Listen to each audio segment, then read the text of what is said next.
जमिनीत नांगरत नाही, डवरत नाही, शेतामध्ये डबीच काढी नेताना जाळायचं नाही, प्रदूषण करत नाही, पंजाब आपल्याला व्हायचं नाही।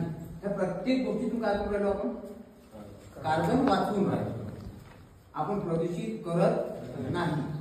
ह्या कार्बन क्रेडिटचा पैसा केंद्र सरकार शेतकऱ्याला देते, पण आपल्याला हे माहित असतं।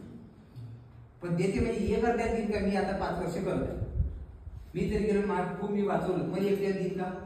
त्याच्यासाठी लागेल शेतकऱ्याचा संघटन, त्याच्यासाठी लागेल शेतकऱ्याचा डाटा समोर लागेल ना, तेव्हा ते दादा हा डाटा सरकार पुढे ठेवे। तेव्हा आपण जेव्हा केव्हा सरकार ही योजना चालू करू, तुम्ही नाही करणार, मला नाही मिळणार, माझ्या मुलाला मिळेल, तुमच्या मुलाला मिळेल, शेतकऱ्यालाच मिळेल।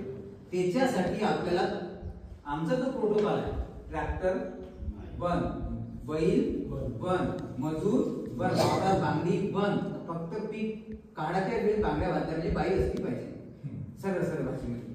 तर तुम्ही त्या याच्यासाठी पात्र आहे, पण पात्र आहे मग तुमच्याकडे सर्टिफिकेट मिळण्यासाठी तुम्हाला ही कार्यशाळा अटेंड, बरोबर? इथपर्यंत या मुद्दा क्लिअर आहे ना?